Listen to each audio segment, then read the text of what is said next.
नमस्कार दोस्तों, स्वागत है आपका मेरे भोले बाबा चैनल पर। आज सुनेंगे महाशिवरात्रि की संपूर्ण कथा। महाशिवरात्रि की कथा का वर्णन शिव पुराण में मिलता है। इस कथा के अनुसार पुरातन काल में एक शिकारी था जिसका नाम चित्रभानु था। यह शिकारी एक साहूकार का कर्जदार था। कर्ज न दे पाने की स्थिति में साहूकार ने उसे एक शिव मठ में बंदी बना दिया। संयोग से जिस दिन से बंदी बनाया उस दिन महाशिवरात्रि थी। साहूकार ने इस दिन अपने घर में पूजा का आयोजन किया। पूजा के बाद कथा का पाठ किया गया। शिकारी भी पूजा और कथा में बताई गई बातों को बड़े ध्यान से सुनता रहा। शिकारी ने साहूकार से ऋण चुकाने का वादा किया। पूजा कार्यक्रम समाप्त होने के बाद साहूकार ने शिकारी को अपने पास बुलाया और उससे अगले दिन ऋण चुकाने की बात कही। इस पर शिकारी ने वचन दिया। साहूकार ने उसे मुक्त कर दिया।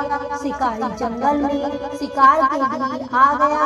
शिकार की खोज में उसे रात हो गई। जंगल में ही उसने रात बिताई। शिकारी तालाब के किनारे एक बेल के पेड़ पर चढ़कर रात बिताने लगा।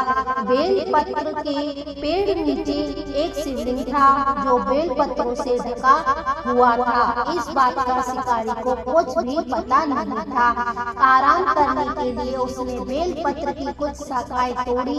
इस प्रक्रिया में कुछ बेल पत्र की पत्तियां शिवलिंग पर गिर पड़ी। शिकारी भूखा प्यासा उसी स्थान पर बैठा रहा। इस प्रकार से शिकारी का व्रत हो गया।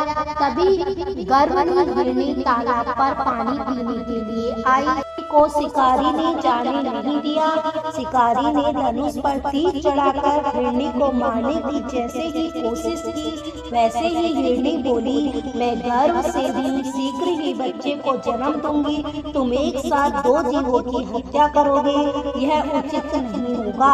मैं अपने बच्चे को जन्म देकर शीघ्र ही तुम्हारे पास आ जाऊंगी, तब तुम मेरा शिकार कर लेना। शिकारी ने तीर वापस ले लिया। हिरनी भी वहाँ से चली गई। धनुष रखने में कुछ विलंब पत्र पुनः टूटकर शिवलिंग पर गिर गए। इस प्रकार उससे अनजाने में ही प्रथम पहर का पूजा पूर्ण हो गई। कुछ देर बाद एक और हिरनी उधर से निकली। पास आने पर शिकारी ने तुरंत ही धनुष पर तीर चढ़ाकर निशाना लगा दिया। लेकिन तभी हिरनी ने शिकारी से निवेदन किया कि मैं थोड़ी देर पहले ऋतु से निर्मित हुई हूँ, कामातुर विरहिणी हूँ, अपने प्रिय को खोज रही हूँ। मैं अपने पति से मिलकर तुम्हारे पास आ जाऊंगी। शिकारी ने हिरनी को भी जाने दिया। शिकारी विचार करने लगा। इस दौरान रात्रि का आखिरी पहर भी बीत गया। इस बार भी उसके धनुष से कुछ बेलपत्र शिवलिंग पर जा गिरे। इस प्रकार उसके द्वारा दूसरे पहर की पूजन प्रक्रिया भी पूर्ण हो गई। इसके बाद तीसरी हिरनी दिखाई दी जो अपने बच्चों के साथ उधर से गुजरी थी। शिकारी ने धनुष उठाकर निशाना साधा। शिकारी तीर को छोड़ने वाला ही था कि हिरनी बोली, मैं इन बच्चों को इनके पिता को सौंप कर लौट आऊंगी, मुझे अभी जाने दे। शिकारी ने ऐसा करने से इनकार कर दिया। उसने बताया कि दो हिरनी को मैं छोड़ चुका हूँ। हिरनी ने कहा कि शिकारी मेरा विश्वास करो, मैं वापस आने का वचन देती हूँ। शिकारी को जब हिरनी पर दया आ गई, शिकारी को हिरनी पर दया आ गई और उसे भी जाने दिया। उधर भूखा प्यासा शिकारी अनजाने में बेल की पत्तियां तोड़कर शिवलिंग पर फेंकता रहा। सुबह की पहली किरण निकली तो उसे एक मृग दिखाई दिया। शिकारी ने खुश होकर अपना तीर धनुष पर चढ़ा लिया। तभी मृग ने दुखी होकर शिकारी से कहा, यदि तुमने मुझसे पूर्व आने वाली 3 हिरणियों और बच्चों को मार डाला है तो मुझे भी मार दो। देर न करो, क्योंकि मैं यह दुख सहन नहीं कर सकता हूँ। मैं उन हिरणियों का पति हूँ। यदि तुमने उन्हें जीवन दान दिया है तो मुझे भी छोड़ दो। मैं अपने परिवार से मिलकर वापस आ जाऊंगा। शिकारी ने उसे भी जाने दिया।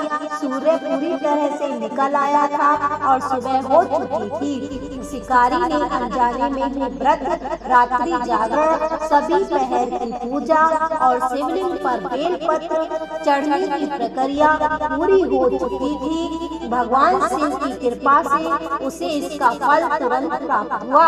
भगवान शिव की कृपा से शिकारी का हृदय बदल गया। शिकारी का मन निर्मल हो गया।